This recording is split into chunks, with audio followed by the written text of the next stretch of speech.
Welcome to the Modern Watchman podcast, where faith meets the front lines of culture. We break down what's happening in the world, what's behind it, and how believers can stand strong in truth. We're not here to fear the times, we're here to understand them. Because being watchmen means staying awake, staying ready, and staying grounded in the Word. Let's get into it. Welcome to the Modern Watchman podcast with Tom and Wendy. We're coming to you from the daytime today, giving that a whirl, seeing if we have, we certainly have more roosters in the background. I don't know if you can hear that right off the bat, but that's one thing that's happening when you record during the day. I'm remembering now. But yes, we are coming to you from the day to see if our brains are working better in the day. We'll see. We're going to talk about, what do you want to talk about first? Quick update on gold. I think it's like 40, what did I say? 42.70 or something? Gosh, I thought you said 43 something. Well, we're using my phone to record, so I can't look it up now. But gold is just continuing to just push higher and like substantially higher. And silver as well. I think we looked at it last night, and silver's up like 76% on the year, and gold was up. Spot gold price? Is that what you're looking for? The current spot gold price. Is that right? Try that again. How do I try it again? Because mine is off of AppMex too. Let's see. Open link. Well, continue on. I'll keep looking. Sorry. Okay. 42.91. That's higher than it was just a few minutes ago. 42.91. So you... Or did I say 43 or 40? I thought you said 43 and some change. No, it's almost 43, I think. Yeah, that's what it was. It was 42 something. But again, it's just, this is a wild climb. And again, we've already kind of talked about just the importance of like that asset class. So for it to be moving the way it is, it's like things are going on in the background that we need to have our eyes open to. Again, not claiming we have all the answers, but we are keeping our eyes peeled on just what is happening in the background of the global economy, that we are seeing these kinds of moves in the gold as an asset class. I have a question. What? How does this fit in? Or what do you think about Bitcoin or cryptocurrency? I'm the wrong guy to ask. We're not particularly fans, or, I mean, I wouldn't say we're not fans. I feel neutral about it, but it's not something that I'm planning on. I just can't, and this might be very boomer of me, but I just cannot get behind something that does not have intrinsic value. And honestly, we have seen... Or that's not real in your hand? Well, like, yeah, I mean, I obviously feel use like it's the dollar, just another the type... United States, the American dollar. Fair. I just feel like it's another type of stock type thing that's like... But be careful about that, because when you buy stock, you buy a company.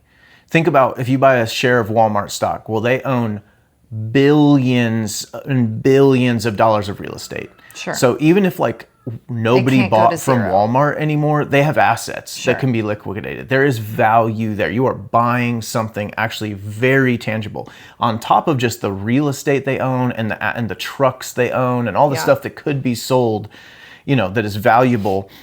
They have a business that is generating revenue, so when you talk about Bitcoin really needs to be talked about as a store of value. Now, other people will also say, no, it's a currency too. And that I'm not going to sit here. A store of value in the way that we've talked about gold and silver being a store of value. Okay. Right. Because in this case, there's a digitally limited supply. So there's a scarcity, and due to the way that the blockchain works, it's unique and verifiable. But again, I'm like, I don't love that element of it, the blockchain element of it. There's like the hyper traceability of it, I guess would be the better way to say it. Well, and see, that's the thing, is that I am just very suspicious of it. Now, again, that can be very boomer of me. And here's the thing. I'm very, very confident that we are moving towards digitized currency. But I have some major problems with that, and I'm really not ideologically aligned with that. I think that nothing but problems will come from that. I'm not, and this is just me, but I'm just never been a fan of like investing in something just because I'm like, it will make money. I just feel like it's a corruption of our values when we... Maybe that's why we're not rich.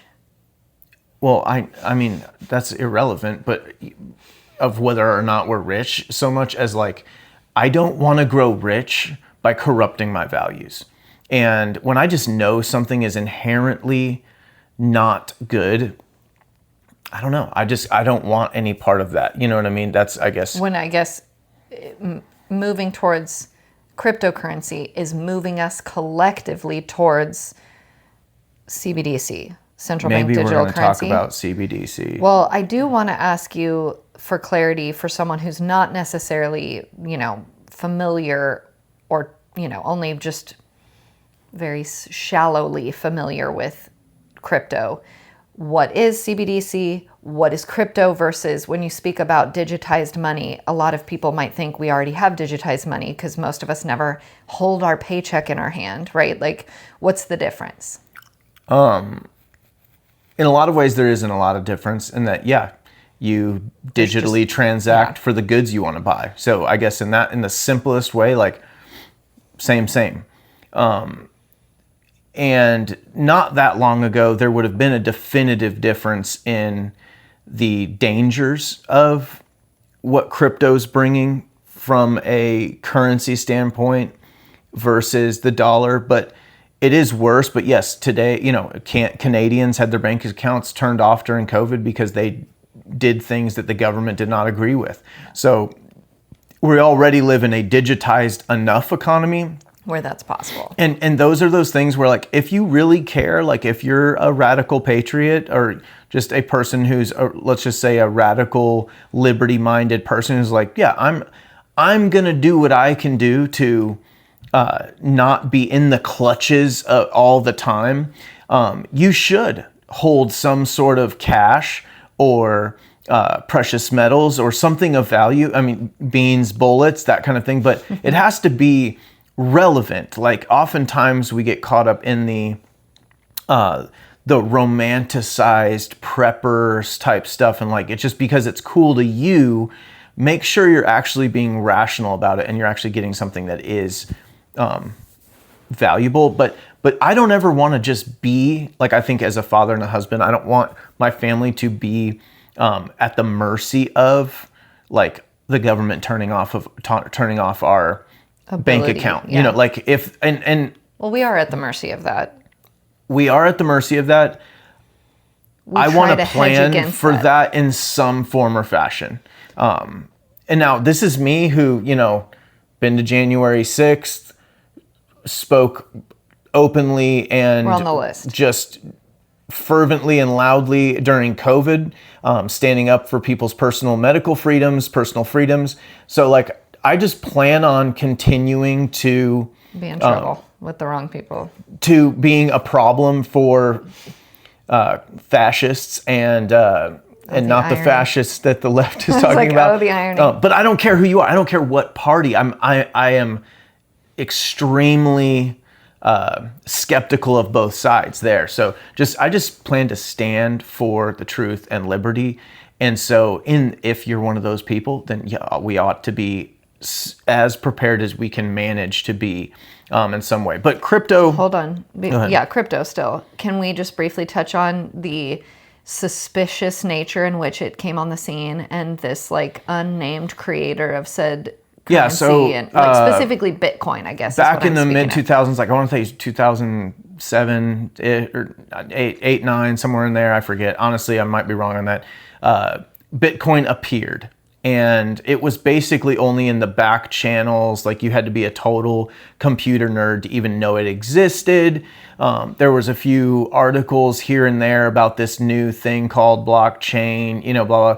And the creator is this person, Satoshi Nakamoto, that... This is specifically of Bitcoin, which was the original crypto as far as we know. coin. Yeah. Okay. As far as we know. And Creator. Allegedly the creator, no one knows who it is. It's anonymous. We've never met the person. There's no proof that this person exists. There's a bunch of theories about it was this guy or that guy.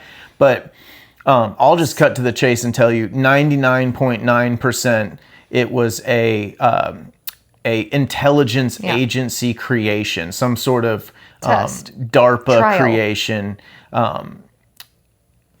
And to introduce the idea of this concept into the mainstream financial culture, the mainstream human culture, just day-to-day life. Like, everybody's heard of Bitcoin now. Well, and everyone understands it either a little bit or some or a lot. It's definitely like pervaded, marinated into the culture. I don't know what you want to say there. Now, does that answer your question where it came from? Yeah, I think that's important. Okay. People maybe don't realize that to me, that's my one of my larger resistances, if you will, to it is just you're knowingly entering into some sort of trial or test that was put forth by the very behemoth we're trying to slay here. I mean, I don't know. I feel like I like the way you put it, that I don't want to corrupt my values just to make money. I think it's going to keep us pretty poor because it's real hard to not corrupt your values. There's just, again, I can't emphasize enough, like, there's no doubt that the world is moving this direction.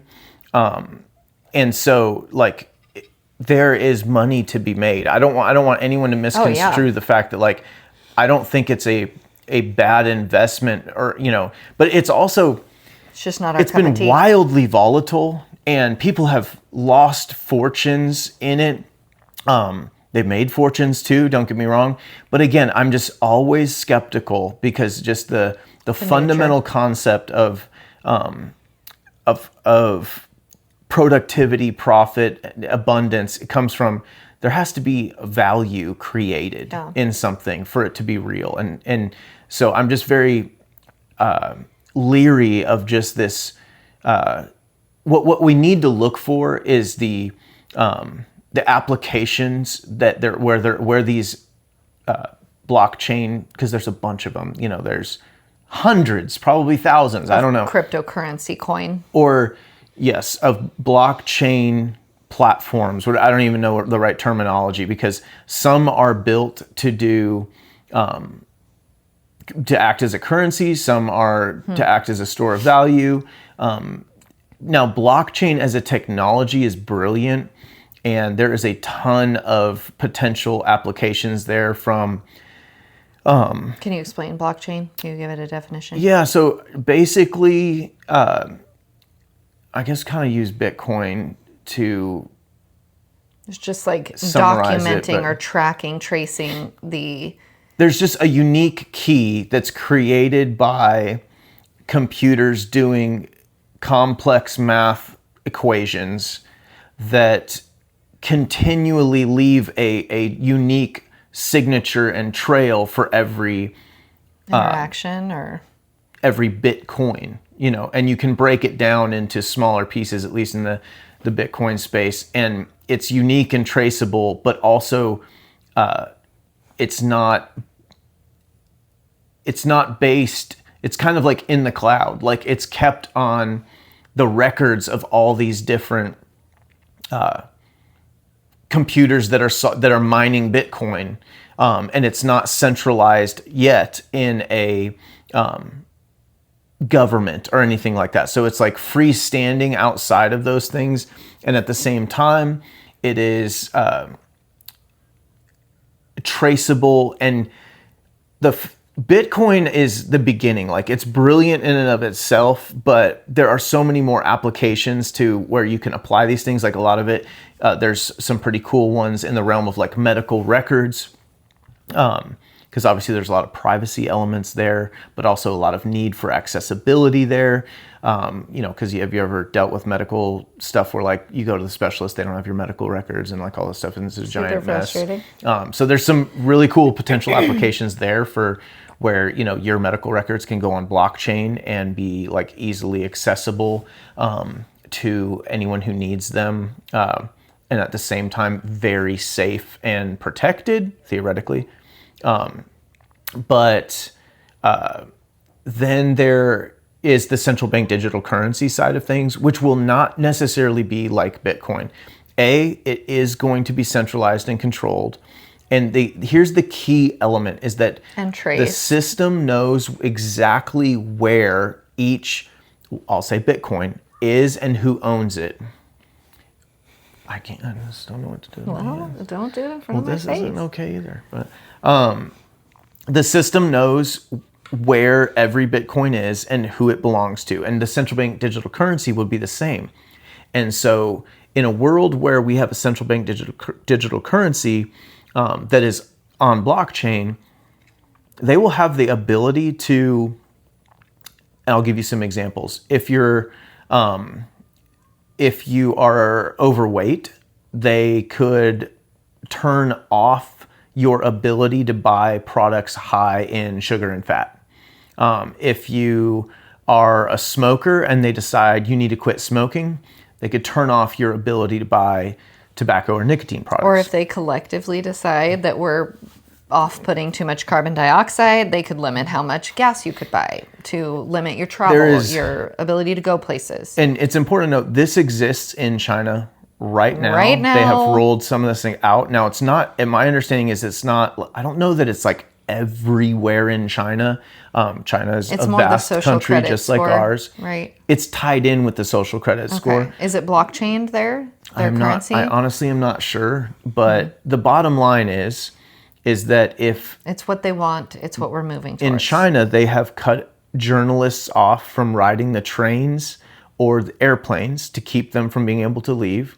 They can do it on a micro level or a macro level, right? So they can control individuals, groups, ethnicities, geographic areas. They can just keep you from riding airplanes, or they can keep you from riding airplanes, taxis, and the bus. I mean, it's like the power that they can wield without having to be like, quote unquote, violent, instead of having to have the secret police show up and, kick your door in and drag you away. I mean, they can just go, well, let's just make this person's life immeasurably difficult so that they'll be paralyzed in their ability to continue doing the behavior that we don't want them to do. So, well, this is kind of connected. We watched a video or a podcast, Tucker Carlson with Conrad Flynn. I'll link it in the show notes, but it talks about blockchain and it talks about how that's connected with AI and where AI is going and where AI is rooted. And I don't know if we want to pivot and just kind of briefly touch on that. And it's just think this is where this is, and again, this is my opinion, but I would bet a lot on it. They're going to use AI to manage this system. Yeah. They're not going to have our friends and neighbors sitting in a giant call center taking your rights away via blockchain. You know what I mean? They're going to give this power to an AI system that is going to manage the population. Isn't it already essentially like, even computer programs that are smart enough to track and record is like an early form of just artificial intelligence that is like documenting or keeping this log or whatever. And of course, then adding an additional program that would be able to mitigate or manage. Well, some of this stuff, and this is where like I'm like super untrusting of anything that says United States government on it. But one of the things, if you've heard about Palantir, and that's a whole nother podcast too, like basically... Who is Palantir? Palantir is the AI company that is been kind of given the green light, full gloves off. They have access to everything, every governmental record, including the American population's government records, from the Veterans Administration to the Social Security Administration to Medicare, etc. And then, of course, everything that can be gleaned off of the web. So basically, your entire digital existence and trail is being created, compiled by AI in order to begin the process, in my opinion, of sorting people out. In my opinion, that all that data is being used to compile essentially an avatar of every single person, and that can then be used I'm not saying that the only thing they're going to do with it is oppress us, but that's like important enough all on its own. There are other elements there that will be quote unquote beneficial, but it's one of those things that the system entirely hinges on the justness of the AI system. And I mean, I think as Christians, we know... Well, the justness of the people creating the AI system. And at some point, it's going to create its own justice. So you mean to say, what does that mean when you say that? Like it's going to become sentient? Like it's going to change its, direction? It's going to decide what is right and wrong.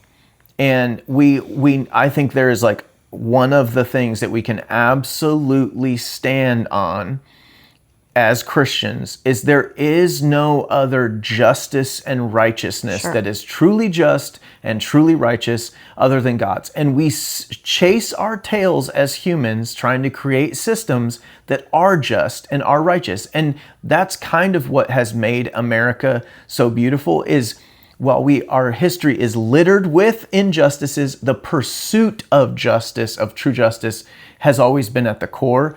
And true justice is righteous, and so yes, we're fallible. We've never achieved it, but man, have we pursued it like nobody else has pursued it. Well, I don't personally have a lot of faith that AI that is being controlled or influenced by people who want to take over the world. Peter Thiel is wild. He's the head of Palantir. Yeah. The guy is like...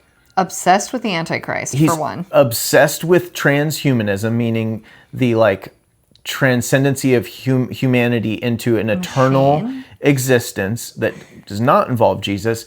And he believes an integration with technology is what will be required to achieve this eternal life. It's what I'm telling you. This guy is arguably one of the most powerful humans on the planet, and that's what he believes. It is wild. Interesting. To me, this is evidence of the Bible creation, God being real and valid, because someone who is not a believer in God is, one, obsessed with eternal life, like desires in his heart to have or achieve eternal life. That's designed into us because we have eternity written on our souls, right? So that in and of itself is interesting that someone who is atheistic would still have that desire, because typically atheists believe nothing happens when you die. So why, obviously he's trying to keep this life going on forever, but there's still an awareness and a desire for eternity in him.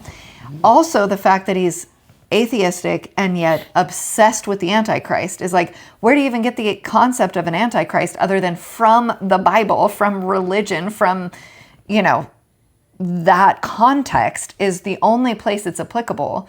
And he has done tremendous research on it. He could give you a dissertation on it. He did a 3-part presentation, which I don't know if that was public or not, but I'm going to track it down if it was. I've been meaning to, on the Antichrist. And when there was an interview clip, I don't know if we could dig it up and put it in there, but where he is asked by a reporter, do you think that humanity should continue to exist? And he paused for like 30 seconds. Long enough for the and the reporter was like, that's a really supposed to be a quick yes. long hesitation for a question like that. And from a man like you.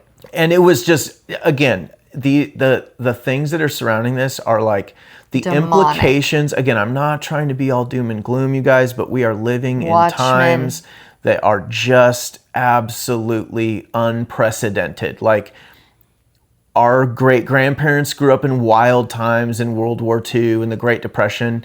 Our generation has already seen some incredible things. Don't like get lost in like the cognitive dissonance of like, oh, this is too wild and it isn't going to happen in my lifetime. Like, it's happening. You are living in the most, I don't want to use the word exciting because it's like got too much good kind of, this is wild times. The stuff that is happening in our lifetime and our children's lifetimes is unprecedented. And it is so not the time to head in the sand. Be head in the sand. It will be way more fun and exciting to be awake for it. Like, it might be a little scary. It's like a roller coaster.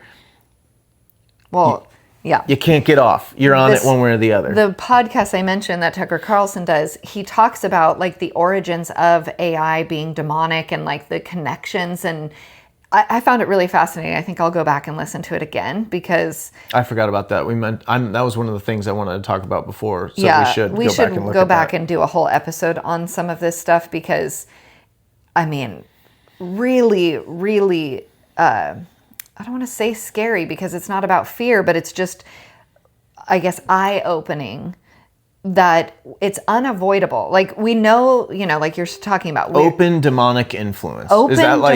Influence. Engaging the spiritual realm. Engaging, like, knowingly and willingly. And I say that meaning the people who are designing it and creating it knowingly will tell you whether they believe in Jesus or not. They know that they're engaging with some other power that they cannot see or articulate or define. They know it. And so that in and of itself is like, you guys, we are totally just speeding on a highway towards these prophetic things in the Bible. And we need to be aware of it, lest we allow our children, our kids, friends, family members be lost before the time is, before Jesus comes back. Like, we need to, it should inspire in us an urgency to be brave and bold because our time is short. Satan is certainly aware his time is short and acting accordingly. Where's the church? Why are we not also acting accordingly? If we do in fact believe that Jesus is coming back and that it's imminent, and it's imminent, whether you believe it's in our lifetime or not. Imminent? Imminent? What am I saying? Eminent? Eminent is like eminent domain. What's the word that I'm supposed to be saying? Imminent. Say the two words. Imminent. And? Eminent. M and M? M? And M. Like, it'd be like saying important or important. Except you don't know what I'm saying. I'm imminent. saying it right. I know what she's saying. Eminent. And she means to say imminent. No, you just did it again. Imminent. Imminently. Imminently, he's coming back. Eminent kind of works. I think eminent is kind of like, oh, no, that's different. No one knew those were separate words. You mean to say imminent. Okay. Either way, we should have an urgency to get souls for Jesus, my goodness gracious, because there is a dark force invading our culture world, and it's not just in the ways that we are commonly used to thinking about it, and abortion or transgenderism. Yes, there also, but in the fast incoming cultural there's a whole new shift, front opening up. There's like a storm front coming in of AI that's going to. It's already integrated. I use ChatGPT every single day, and I'm glad for it. This is the hard part of holding two things, and to use our earlier point, corrupting our values. Like, how do we not corrupt our values when we know something is evil and we engage with it? I don't know. I feel like that's why we're going to be pouring like hypocritical until the day we die, because it's almost impossible to live in the world and not corrupt. I think your eventually values. we're going to be. We used to joke about when we moved near Amish people. We were like, wouldn't it be kind of crazy if like another group of people were like, hey, we're just like stopping at year 2000 technology and we're just not going past that. Because that's kind of what the Amish did. They just like stopped in like accepting new developments, right? And I'm like, I can totally see that happening. And then this was in 2017, and then COVID hit, and all this stuff is occurring. And I'm like, it's more likely. Like I was joking when I brought it up before, now we're like, and now I'm like, I can absolutely see people, and already people are kind of doing that on light version of like, I just don't want to, Like if you're still parting your hair on the side, you've obviously stopped moving forward in the hair development. If you're still wearing skinny jeans, you've obviously stopped moving forward. I'm speaking to myself. Thank you for that. I realized that I'm stuck in certain fashions. But I did want to say, this is where I'm torn because, and this is where I like tend to, I don't want to say defend Trump, but go, I don't know how to navigate what is imminent, inevitable, which is AI is coming. There's no stopping it. It's here. It's created. It's just how are we implementing it into our culture? And it's like the space race currently, where we're racing other countries, namely China. Do you want to be a slave to China's AI or to Trump's AI? It's like there's gonna be an AI dominant superpower in the world, and we're all going to have to be submitted under that technology, whatever it is. So I do love orange chicken. Well, I was like, what are you talking about? So it is hard because I'm like, yeah, Trump did give our private information over to this AI company that is very overtly demonic and Satan obsessed. Yes, that's true. But like, what choice do we have right now? We have to, it's like we always talk about living with one foot in and one foot out. Like we're living as if we're going to live in this world. You have one foot in as if everything's going to keep going on like it is. And then you have one foot in the prepper world where you're very aware, I'm also sort of stepping out of the world, or I'm prepared to step out of the world as the world as we know it, I should say, the world, the way that it currently works, the way that it currently functions. So it's kind of like that, where we have to keep one foot in, that like we have to win this in the natural, and yet we're taking a step out going, but none of it's good. Like there is no winning. There is no winning as far as that goes, because it's all going to be really easy, especially when the people that are creating it are overtly aware of the demonic nature of it. But listen to that other podcast that Tucker did. It's long, worth the listen.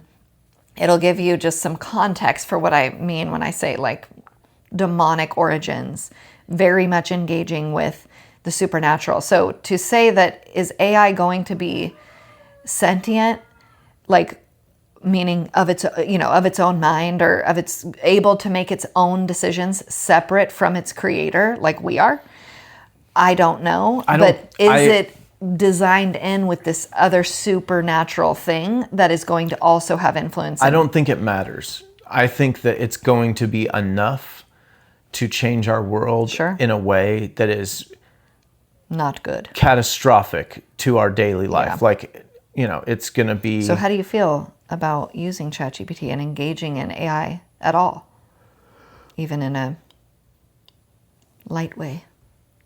Well, I will say this. No, answer my question. Yeah, I'm going to.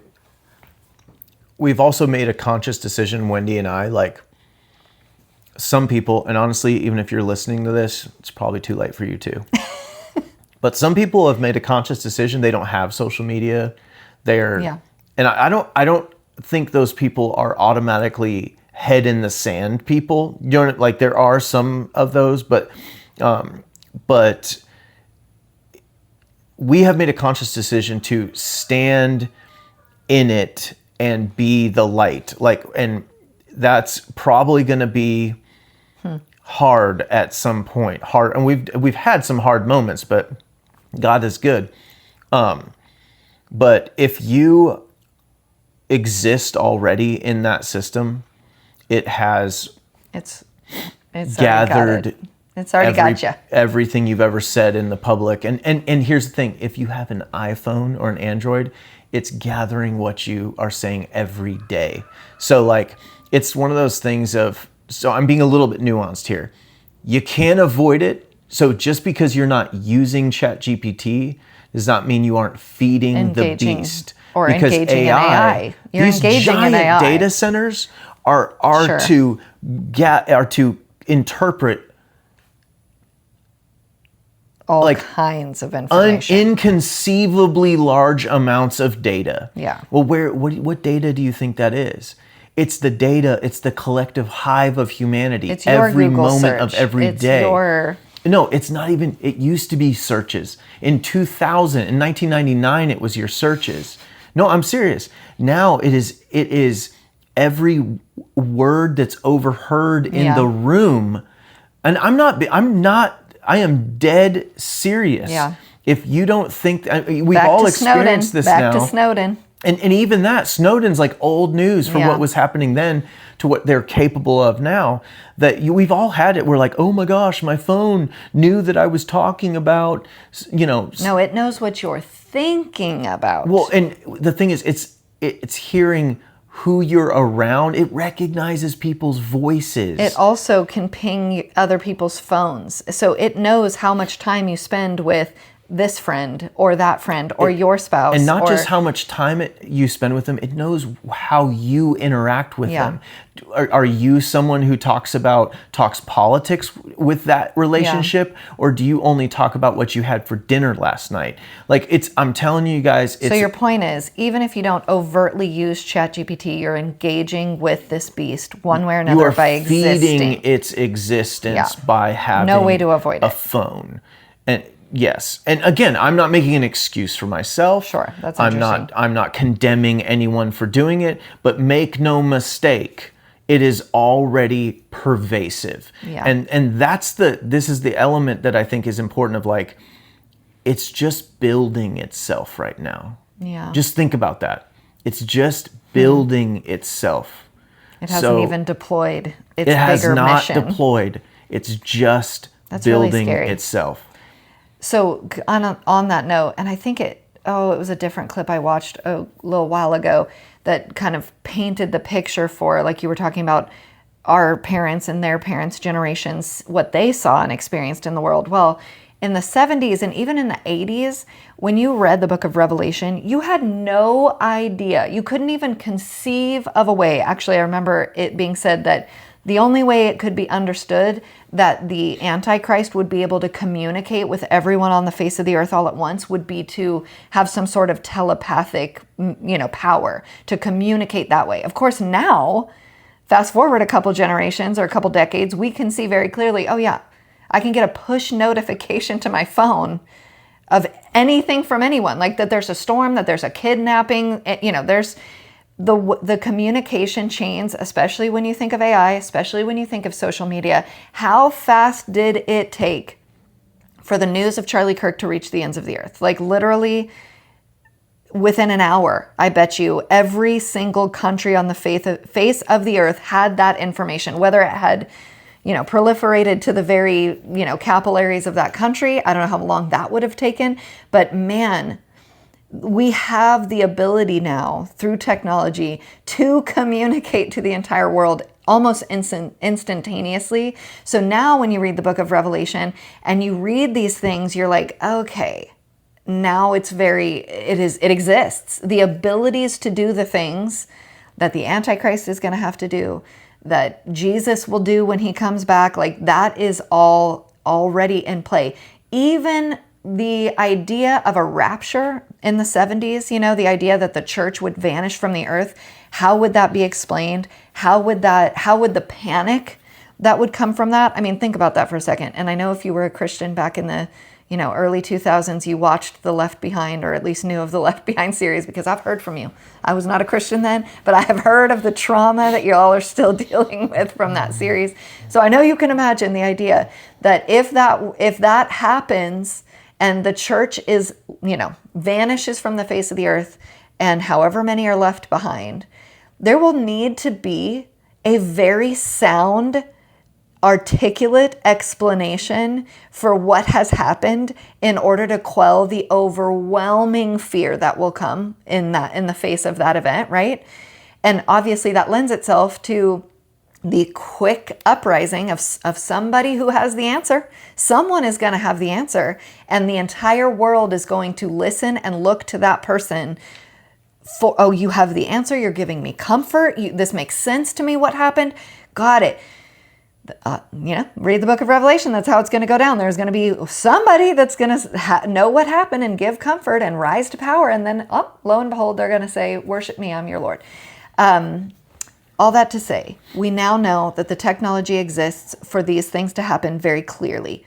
Even like some have suggested, I think it's actually a pretty common and popular theory, that it will be an alien invasion. Even all of these sorts of government conversations around disclosures. Project Bluebeam, isn't it? Yeah, of like how they're now all of a sudden the government's being very forthcoming with all of this, data that they've collected about extraterrestrials and whatever. They're planning to continue to drip that out. You guys, why would they do that all of a sudden? To me, I'm like, well, maybe they're laying the groundwork in the same way that the jab was a test. I don't know about that, because I don't believe that they would know when the rapture is coming or something. You know what I mean? Oh, no, of course not. But it is. They wouldn't. In the same way that the Antichrist doesn't know when the rapture is coming, or I should say Satan doesn't know when the rapture is coming, or when Jesus is coming back, he is positioning someone in every generation to possibly take on the role of the Antichrist. That's what we understand from the Bible, is that there is, there's been Hitlers, there's been Antiochus, there has been these evil leaders that have been in position. Bad Baby. Do you mean Bad Bunny? That's what I meant. Yeah, Bad Bunny. You are such a boomer. Exactly. These people that are being positioned in each generation to rise to. There's probably a Bad Baby too. Okay. There probably is. They're being positioned by Satan. So that's what I mean when I say that. Satan, through his minions on earth, are positioning different scenarios, different people, different plans of attack to meet the rapture, to meet the tribulation that he knows coming. It's foretold for him too also. So not even Jesus knows when he's coming back. Only the Father knows, right? When this is all going to kick off. So Satan is laying groundwork and putting into play in every generation a test, certain, laying the groundwork. Well, and I think too, he's Satan? Technology has always come with benefits and a cost, like it's used for good and evil.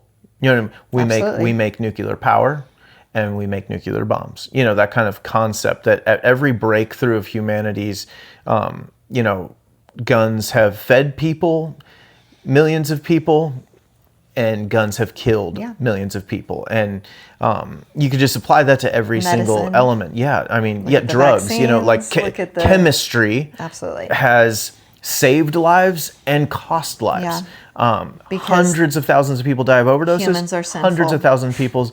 The world is corrupt. Sin is corrupt. The sin has entered the world, and that will always be the case. And Satan definitely is using technology. That, again, I'm not saying all technology. I'm literally saying there's good and bad to both. But absolutely, as the technology becomes more and more and more incredibly capable, we'll see more and more corruption through it. And the levels of evil, don't be surprised that it's that much more evil when it's used for evil. Yeah. Pivot. We had we live in Lawrence County, Tennessee. on the Alabama border. Tennessee is a squat state. In case you don't have a map. We're about hour and 20 minutes south of Nashville. And our county seat is Lawrenceburg, home of County seat. Davy Crockett, or one of the homes of Davy Crockett.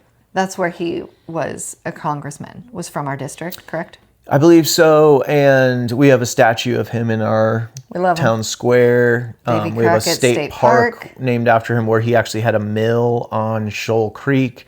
But Davy Crockett's kind of a cool guy because he started off in East Tennessee and moved at least three times across the state, basically from east to west, kind of moving with the frontier as it grew. We're not talking about Davy Crockett. And then ended up dying at the Alamo. Just fun fact right there. Huh. You didn't know that? I did.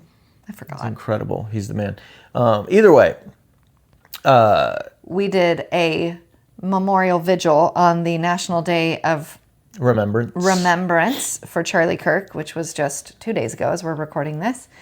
And we, along with a couple other people, were kind of spearheading the idea. And you have no idea when you're putting something like this together, how many people are going to come? What's going to be the response? Are there going to be protesters? Are there going to be, you have all these thoughts, especially in the world today, even though we live in a very, very conservative Christian Bible Belty area, you still just don't know, what to expect. Well, and even just like the times gone by, we had, some of you might know, we did a march on September 11th, the day after Charlie was shot. And it was very, again, the Lord just gave me the word to do it, just go. And it was like, I'm going to do it one way or the other, it might just be me and my boys. And then I told Wendy and she was like, no, I want to do it too. And I'll link our reel from that. It was really beautiful and very profound. Like 40 or so people came. We marched 11 miles from Lawrenceburg to Summertown. Got done about 11 p.m. We started at 6 or something? You have to do it after work on a weekday. Yeah, and it was the next day. It was like, there was just no planning went into it. It was like, we're gonna do it. This is what's happening. Carry Come your on flag. if you want. And it was awesome. And it was so cool. The amount of support from people driving by. Literally people pulled over and started walking with us, like multiple times. People came out of the stores that we passed and were videoing us and waving flags. And it was awesome. It was very cool. But then, a month goes by and you really, I guess. Are people over it? Yeah, I hate to say it, but I just only have so much faith in people. I'm like, maybe no one cares anymore, but man, it was so encouraging. So big shout out to, and again, just a testament of how awesome it is to live where we live. Our county executive, his name's David Morgan, is also a pastor of an awesome church here in the county. And it wasn't our idea. It was Natalie's idea, a friend of ours idea to... Actually, she was a stranger. I did not know her. I saw her post on social media that she wanted to do something right after Charlie died.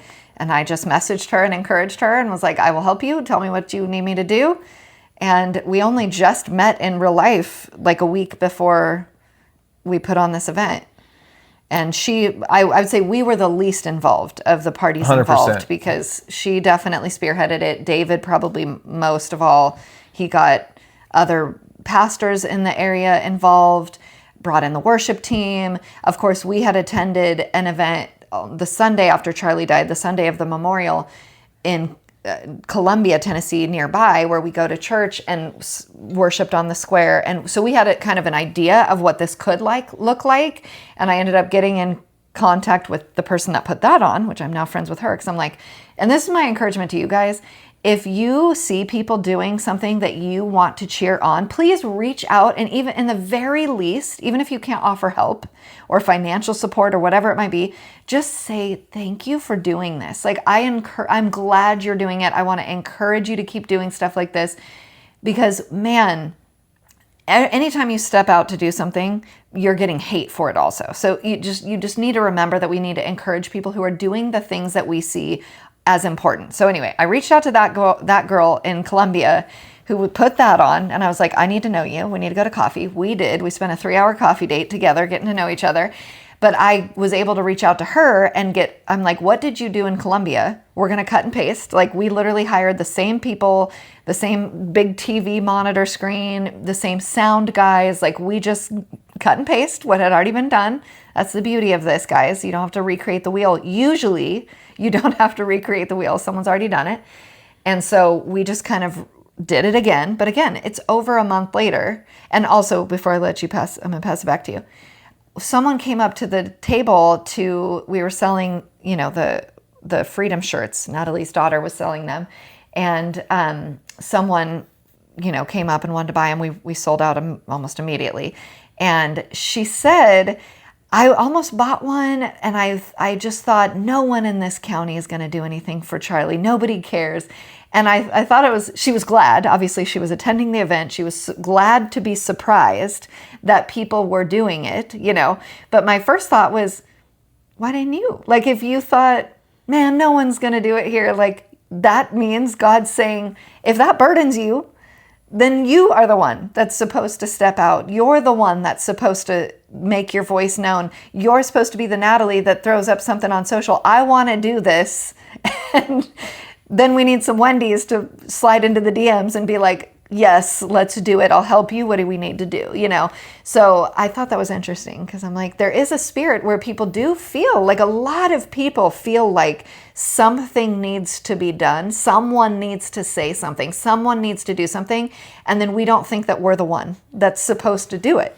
Well, and it's incredible because, I am going to reiterate that and put my own twist on it. Like, there's so much. People are seeking meaning and purpose, and they're so thirsty for it. Some people, I would say, go so far as to say despair. And, obviously people need Jesus and don't know they need Jesus. And it takes, this is the cure, is answering that call, that thing that, most of us are not in the norm, where it's not normal for us to be community organizers or this or that. And here's the thing, I don't consider myself a community organizer. I don't have a calendar of all the things I plan on doing this year, but then the Lord puts something on your heart or something shows up and you go, you know what? What can I do? And the next thing you know, there you are, and you've met a bunch of friends. Your meaning and purpose just appear. They just come out, pour in. And then what you realize is you get to be a part of raising the army, because more and more people are encouraged. I mean, that again, it wasn't a big deal. I'm not trying to pat myself on the back, but like, I was obedient to the Lord in His encouragement to march from Lawrenceburg to Summertown, a day, but less than 24 hours notice. And I did it. And out of nowhere, 40 other people showed up. They were so glad that there was something to do. Yeah. And we did it together. And I have dozens of more friends. And the amount of people that were touched by that, whether they were driving up and down the road, or they were friends or relatives of the people that ended up marching with us, or I think over 200,000 people viewed that reel. Yeah. I'm not a social media influencer. That's crazy. 200 times more views than I ever get. But the amount of people that touched, that cared, that just came from the obedience of going, you know what, I am going to do something. I'm going to do this one thing. It's a small thing, but I will do it. And then let it ripple out. Let the Lord do the rest. And same thing. Natalie responded to, I'm going to do something in Lawrenceburg. We're going to have a memorial. And guess what? We have awesome people that are willing to help. And David Morgan, our county executive, jumped in and led the charge. And we jumped in with what we could do. Local GOP. People donated money. Churches and pastors donated money. Yeah. Private citizens donated money to put it on. It did cost some money. And again, when I heard how much it was going to cost, I was like, oh, this is dumb. This is too much. This is going to be too much, And God. And God filled the gaps. And people wanted to help. Yeah. Like, they wanted to financially give, and they wanted to show up and help. And to get back to the event, we had ordered 700 candles, or I should say Stephanie, David's wife, ordered 700 candles. Mm-hmm. And we gave all 700 candles Absolutely. out. So I don't know. People came and asked for more. Like, so we there had was more than that. More than 700 people on the town square. Yeah. And you guys, this was not, in fact, David started out by saying, this is not about Charlie Kirk, you know. And well, what he said, which I thought was even more beautiful, was Charlie wouldn't want us to make this about him. Yes. We're here for Charlie, but Charlie wouldn't want us to focus on him. He would want us to point to Jesus, and that's what we did. And we worshiped, we prayed together. David, I really liked, he had set out a few specific kind of subjects that he wanted to pray over our county and our nation and the church, the Big C church over. And he asked pastors from different churches to kind of lead a prayer on these different. How cool is that? And it wasn't all back to back. It was, worship, and then, a pastor come up and pray over this thing, and then worship some more. I mean, it was beautiful. And by the end of it, I mean, I'm always, encouraging of calling people to salvation. But I'm also always like, well, I didn't even know if anyone was going to come, okay. At 4:00, I was like, I sure hope people show up, well, lo and behold, there's 700 people there. And David kind of closed out with an altar call of just calling people to salvation. And I mean, I was just standing in the middle back, like I'm just blown away as the hands start to go up and people start heading to the front. It was like me, like an immediate, bold response. And then you always follow up an altar call with come to the front, and that's where you lose half of the people that raised their hands. And it was like immediate. Everybody got up out of their seats and went to the front.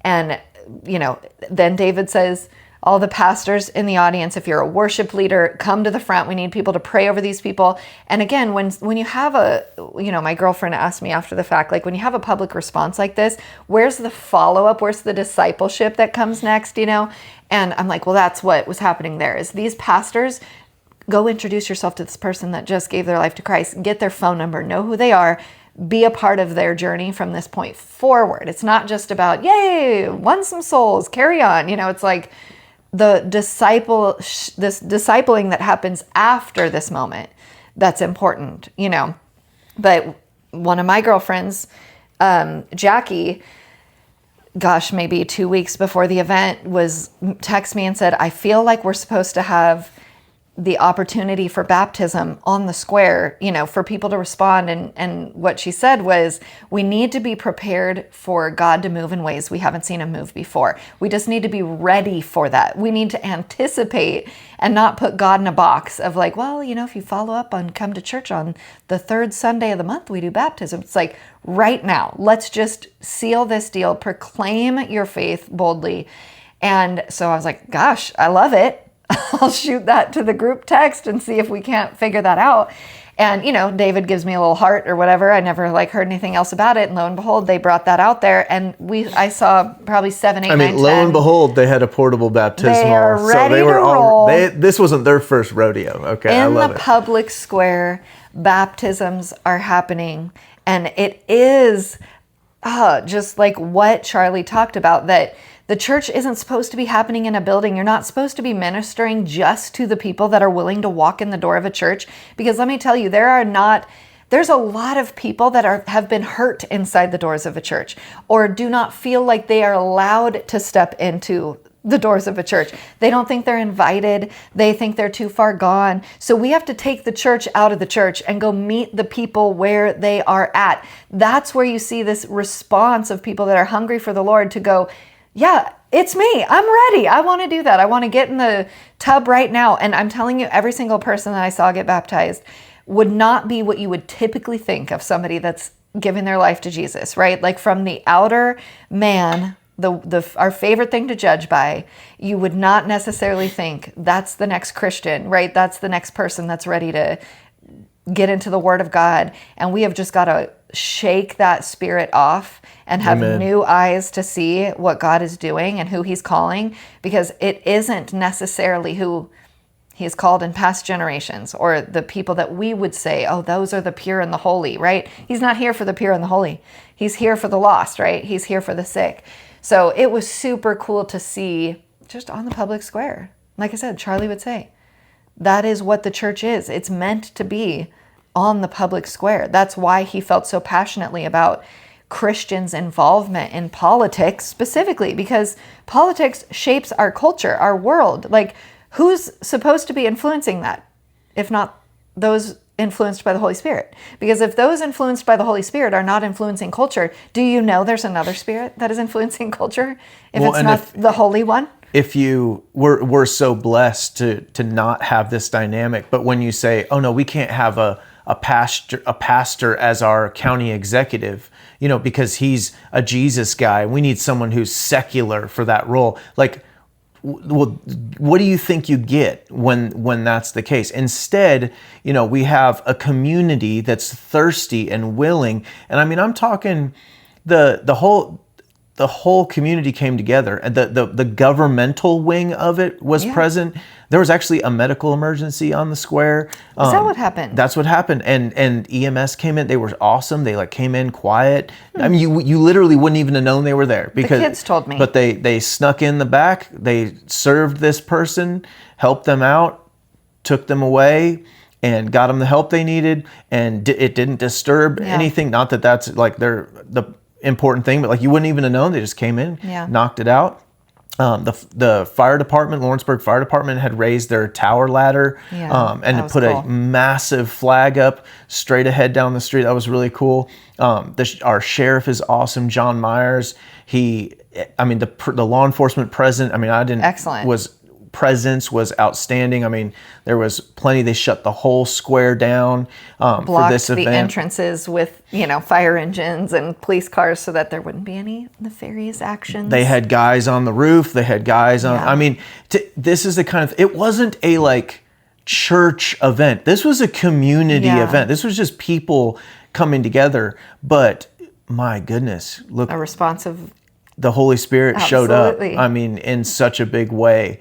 And that, to me, it harkens back to, at least in my perception of what it was during colonial times when, the revolution and stuff, where the separation of church, you talked about this the other day, the separation of church and state was differently defined than we think of it now. What table was that at? Because I did have to interrupt it and correct that, but it might have been at our meeting. No, it wasn't at our meeting. No.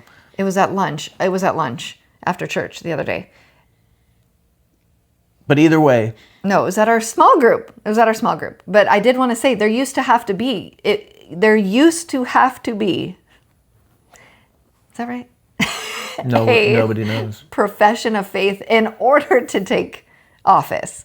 It was the opposite. So this idea that you shouldn't be a man of God and be in politics is not historically accurate, as a matter of fact. That is moving away from the spirit of our founding, because for a long, long time, you had to sign a profession of faith to take office. Well, you put your hand on the Bible and swear an oath to take office as president. To this day, it is a profession of a belief in the divine, an acknowledgement of a creator God. Wild that we back then this. The founding fathers, the pilgrims who came to North America, to settle. I mean, to flee religious persecution. Their concern was not the separation of church and state; it was the keeping the state out of their church. And there is a big difference between the church being dictated to by the state, deemed not essential, you might say, than the church participating in. Yes. Brief history lesson. A lot of people think, I've heard this so many times, and I learned this from Charlie, and I did go back and research it to be sure that it was correct.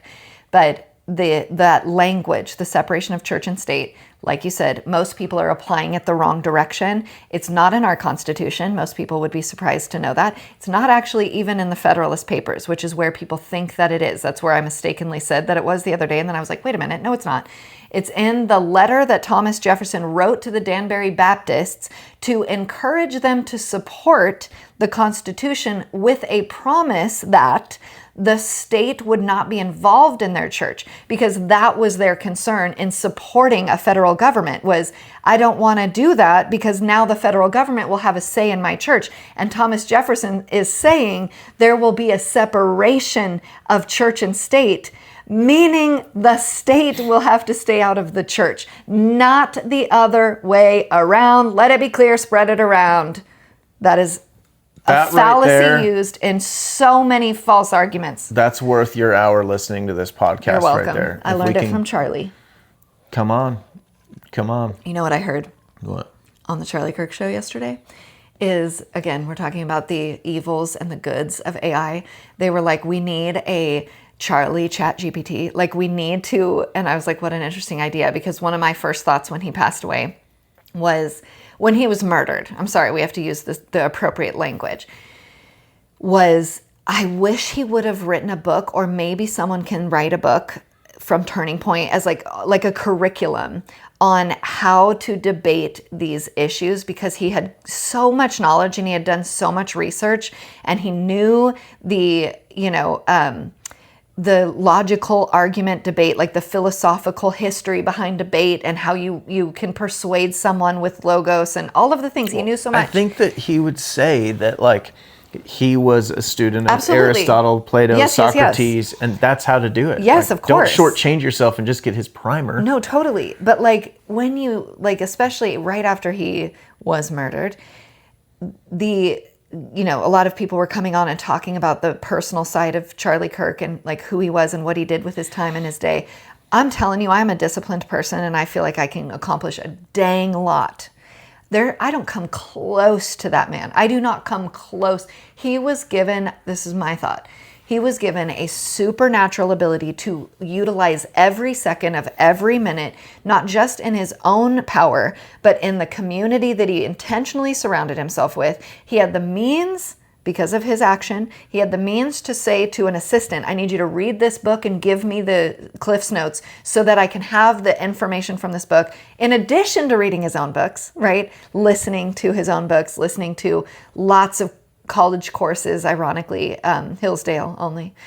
The amount, that's just, frankly, unrealistic and unattainable for most people. So to say don't shortchange yourself, it's like, well, that's actually the advantage of AI, is instead of me going to Google and putting in a search history and then reading 1,000 articles, I can ask a specific question to AI and get them to read all those articles and give me a summary or a concise response that I would then want to research and make sure is correct. I'm going to push back on this. Hold on. I'm pushing. But I thought that would be I would prefer it to be a curriculum or a book that this is what Charlie knew and how he knew it and what books to read. Like, if you could only read 10 books, but what would Charlie say are the most important books? Like, that sort of information would be helpful to equip people to go in his shoes and continue the work that he was doing and be as persuasive and as articulate as he was. Because the only reason I'm able to articulate what I just said about the Danbury Baptist letter is because I learned it from him, and then I went and was like, oh yeah, I didn't even know that myself. But he could do it in such a short, 30 seconds. He could say, this is what you think it is. This is what the actual history is. Look it up for yourself, right? Go ahead and push back. Well, I just think we need to be careful, because you ask ChatGPT about separation of church and state, it might give you the newer definition and not the original. Oh, you have to go back and double check. And there's something about, like, I see your point. And you can actually ask AI to authenticate itself. Like, send me the letter. If it refers to, send me the documentation. Let's see what it says. Send me the link. Okay. Let's just see. What is... I think that's one of the biggest things about AI we have to resist, is using it as the ultimate source. But especially things like Plato and Socrates and Aristotle, like that's part of the foundation of of an education. It's like how to think well. And that phrase, separation of church and state, does not appear in the U.S. Constitution, but its origin and meaning trace back to an early American and European political thought, especially around religious liberty. And then it goes on to talk about John Locke, the American founding, First Amendment, Establishment Clause, Jefferson's letter to the famous phrase in 1802 to the Danbury Baptist Association. Read this part. Jefferson responded that the First Amendment built, assuring them that the federal government would not establish a religion or interfere with worship. Okay, I take it all back. You can completely trust ChatGPT. I'm just saying, to give you the truth. You can, what is happening when I ChatGPT'd that is I'm getting quotes, right? So you can then ask, if you want to double check, give me the source document, link me the source document so you can read it for yourself from the original source document. Or was it listening to us in real time and knew it couldn't lie to us this time? Ooh, I know that ChatGPT is giving wrong information. I know it can hallucinate is what it calls it. Hallucinate. Didn't you hear about that? I know, it's weird. AI can hallucinate what they think sounds like. It'll do that less and less as it builds itself. As its primordial ooze congeals. But interesting way that we tied that back here. Strong work. I like that. I think we need to save the 9/11 for another time. Yeah, we can't talk about 9/11 today, but we will. It's a good, it's like the jumping off point for those of you who are like wanting to understand what the heck's going on around here. And I think one of the questions it's I like got... the Plato or Socrates. Please send questions to WendyCunningham@protonmail.com. I want to know the questions that you guys are curious about, things that we should talk about in episodes. But someone did ask me, who is the deep state? And I was like, oh, September 11th, that will help answer that question. Yeah. So stay tuned. We're going to talk about that. But thank you. Subscribe, share it if you like it, comment on it, do all the things to help us with our algorithm to get the word out further. The end.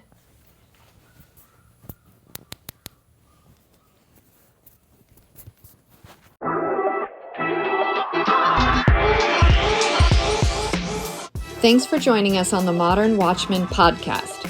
Remember, truth isn't just something we believe, it's something we live out every day. Stay alert, stay discerning, and don't lose sight of the hope we have in Christ. Until next time, be watchmen.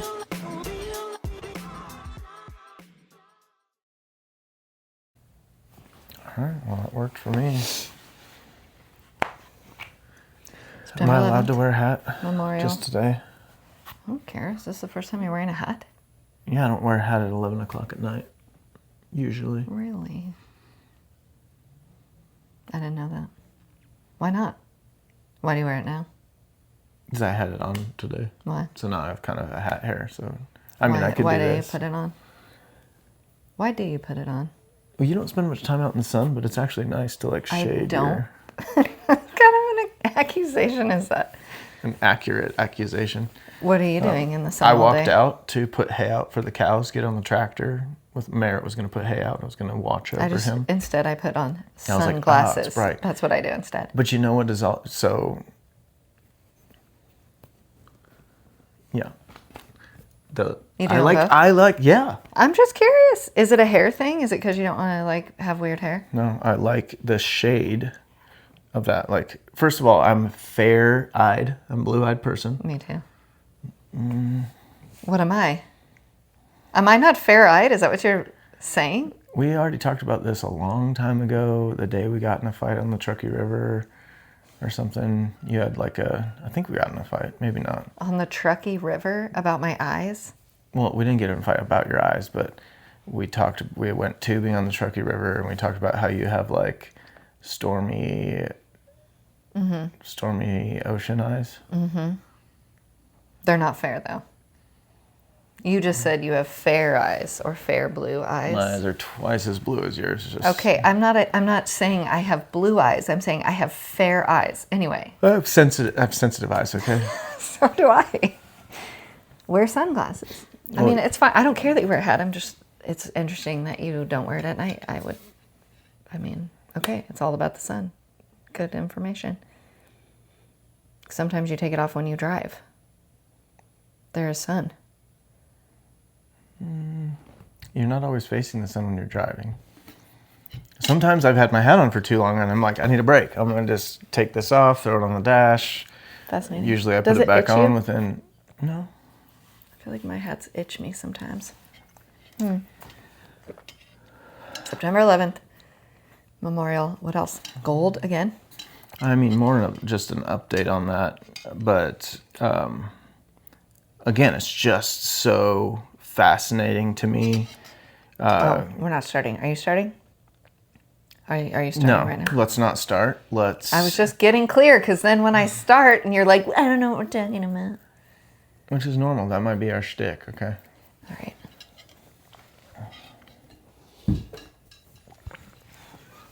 Go ahead.